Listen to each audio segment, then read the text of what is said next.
Shalom. Selamat pagi jemaat Tuhan. Berjumpa kembali dalam doa pagi online. Yesus kekuatanku.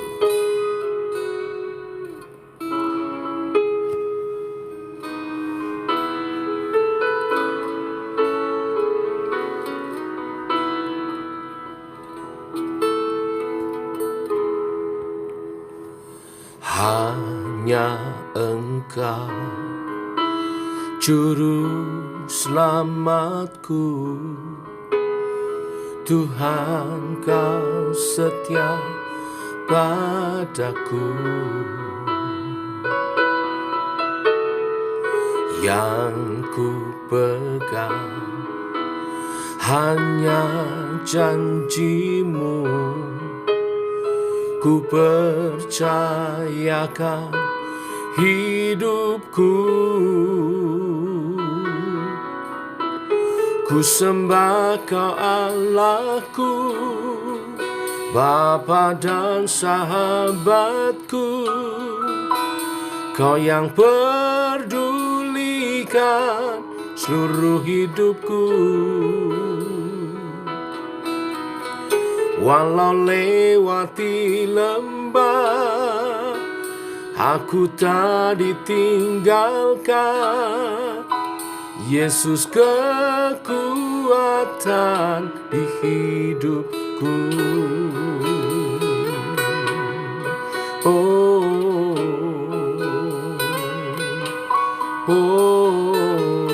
Kau kekuatanku Tuhan, kekuatan di hidupku.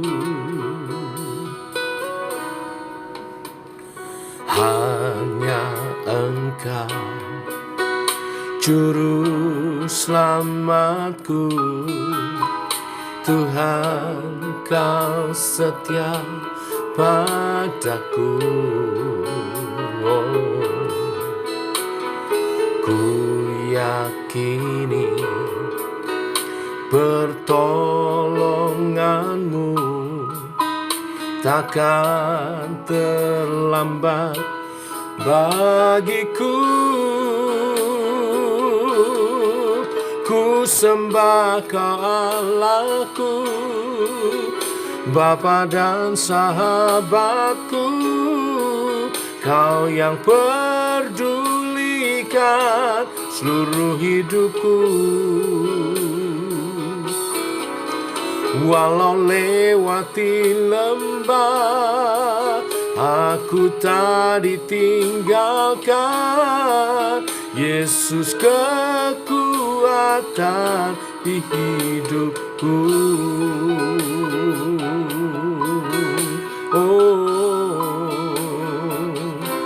Kau kekuatanku.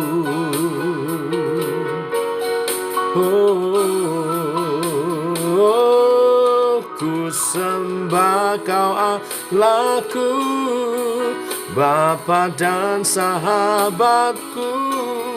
Kau yang pedulikan seluruh hidupku.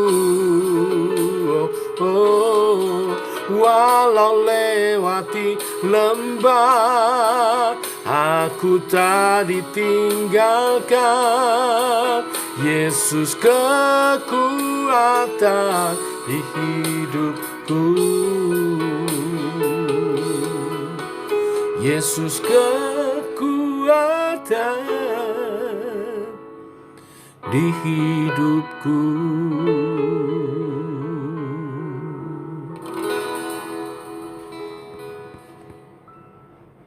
Tiba waktunya untuk kami merenungkan firman-Mu. Firman-Mu adalah suluh dan terang bagi jalan kami. Berfirman Tuhan, tuntun langkah hidup kami sepanjang hari ini. Dalam nama Tuhan Yesus kami berdoa. Amin. Bapak Ibu, kita lanjutkan renungan firman Tuhan pada pagi hari ini. 1 Tawarekh pasal 20 ayat 1 sampai ayat 8 saja. Demikian firman Tuhan. Pada pergantian tahun, pada waktu raja-raja biasa maju berperang, Maka Yoab membawa keluar bala tentaranya. Lalu ia memusnahkan negeri Bani Amon. Kemudian ia maju dan mengepung kota Raba, sedang Daud sendiri tinggal di Yerusalem. Yoab memukul kalah Raba dan meruntuhkannya. Sesudah itu Daud mengambil mahkota dari kepala raja mereka, beratnya ternyata setalenta emas. Bertahtakan sebuah batu permata yang mahal, dan itu dikenakan kepada kepala Daud. Juga diangkutnya banyak sekali jarahan dari kota itu. Penduduk kota itu diangkutnya dan dipaksanya bekerja dengan gergaji, penggerek besi dan kapak. Demikianlah juga diperlakukan Daud segala kota Bani Amon. Sesudah itu pulanglah Daud dengan seluruh tentaranya ke Yerusalem. Sesudah itu timbullah pertempuran melawan orang Filistin di Geser. Pada waktu itu Sibkai orang Husa memukul kalah Sipai, seorang dari keturunan raksasa, dan mereka ditundukkan. Maka terjadilah lagi pertempuran melawan orang Filistin. Lalu Elhanan bin Yair menewaskan Lahmi, saudara Goliat orang Gad itu, yang gagang tombaknya seperti pesa tukang tenun. Lalu terjadi lagi pertempuran di Gad, dan di sana ada seorang yang tinggi perawakannya, yang tangannya dan kakinya masing-masing berjari 6, 24 seluruhnya. Juga orang ini termasuk keturunan raksasa. Ia mengolok-olok orang Israel, maka Yonatan anak Simea, kakak Daud, menewaskannya. Orang-orang ini termasuk keturunan raksasa di Gad. Mereka tewas oleh tangan Daud dan oleh tangan orang-orangnya. Amin. Bapak Ibu, kehidupan yang dijalani oleh bangsa Israel di tanah perjanjian bukanlah kehidupan yang bebas tantangan. Memang negeri itu berlimpah susu dan madunya. Akan tetapi, negeri itu juga didiami bangsa-bangsa lain yang gagah perkasa dan harus senantiasa diwaspadai.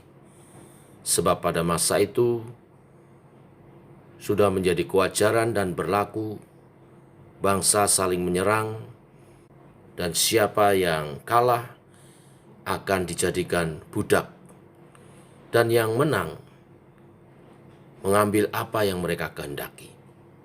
Kisah hari ini menceritakan kemenangan-kemenangan Israel di bawah pimpinan Daud melalui panglima-panglima tentara perangnya, seperti Yoab dan beberapa yang lain.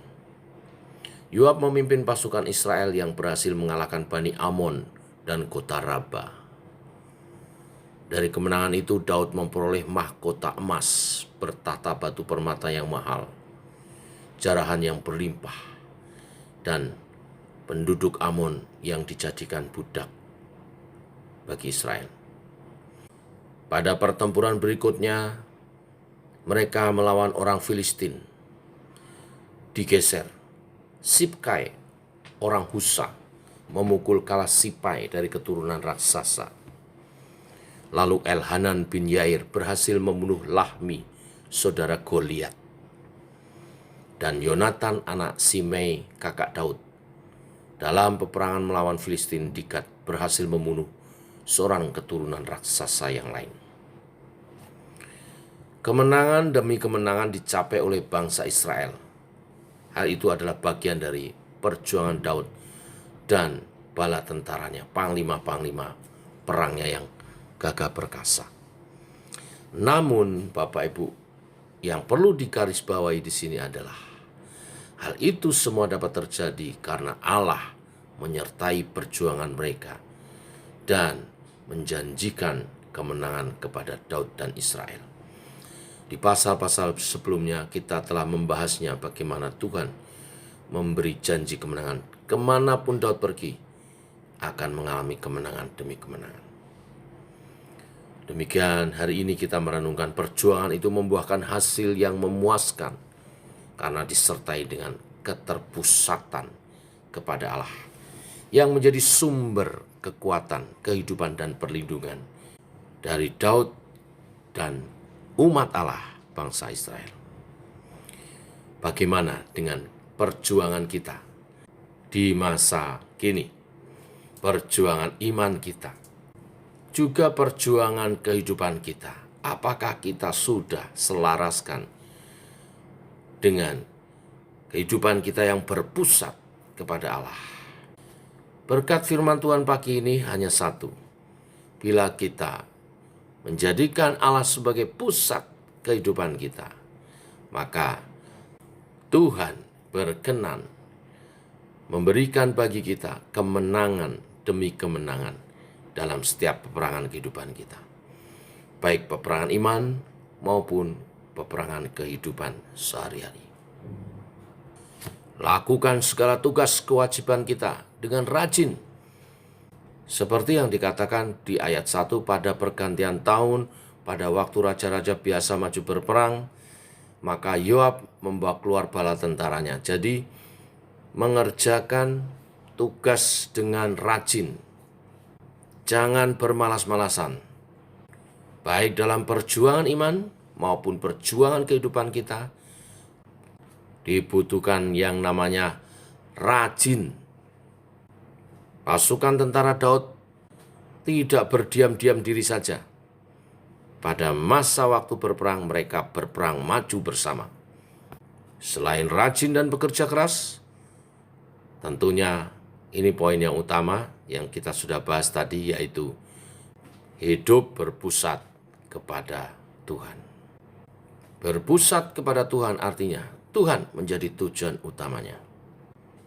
Peperangan iman kita, Tuhan menjadi pusatnya. Bila iman kita bertumbuh, Tuhan yang dimuliakan. Peperangan kehidupan kita, Tuhan menjadi pusatnya. Bila kehidupan kita berhasil dan sukses, Tuhan yang dimuliakan. Oleh sebab itu, kita mengikuti aturannya Tuhan. Kita mendengar firman-Nya dan arahan-arahannya. Maka sekali lagi Tuhan akan berkenan memberi kemenangan bagi setiap kita. Tuhan memberkati. Mari kita berdoa. Bapa dalam surga, kami mengucap syukur oleh berkat kasih dan rahmat-Mu pagi hari ini. Firman-Mu dahsyat. Firman-Mu meneguhkan, menguatkan iman percaya kami. Dasar kami melangkah hari demi hari berjalan bersama dengan Tuhan. Bahwa Engkau memberi kemenangan kepada umat-Mu yang menjadikan Engkau pusat kehidupan mereka. Maka segala jeripayah, usaha dan kegiatan yang dilakukan tidak akan sia-sia. Karena Tuhan memberikan tuntunan, pimpinan, penyertaan, dan kemenangan bagi umat Tuhan, bagi kami semua. Bimbing sepanjang hari ini oleh kebenaran firman-Mu ini, kami hidup menggenapi kebenaran firman-Mu ini. Kami bekerja dengan rajin membangun iman kami dan kehidupan kami di dalam Tuhan, berpusat kepada Tuhan. Berkati tangan kami, berkati pikiran kami, hati kami, supaya selaras dengan kebenaran-kebenaran firman-Mu, dengan isi hati-Mu Tuhan. Dan kami mengerjakan apa yang Engkau perintahkan, apa yang Engkau tugaskan. Iman kami bertumbuh, kehidupan kami menjadi lebih baik. Nama Tuhan dimuliakan, karena setiap anak-anak-Mu yang pagi hari ini berdoa bersama menjadi kesaksian yang indah bagi orang-orang di sekitarnya. Ini doa menyertai sepanjang hari langkah kami. Berkati usaha pekerjaan umat-Mu, berkati studi anak-anak kami, berkati masa depan generasi anak-anak kami semua Tuhan, dalam berkat perlindungan dan rahmat daripada-Mu. Dalam nama Tuhan Yesus Kristus. Amin. Demikian saudara, doa pagi kita. Selamat pagi. Selamat mempersiapkan ibadah untuk esok pagi, ibadah perdana tahun 2024 yang akan disertai perjamuan kudus, dan kita menangkap visi yang daripada Tuhan bagi gereja kita JKI Shema untuk tahun 2024. Sampai ketemu esok pagi. Shalom. Tuhan memberkati.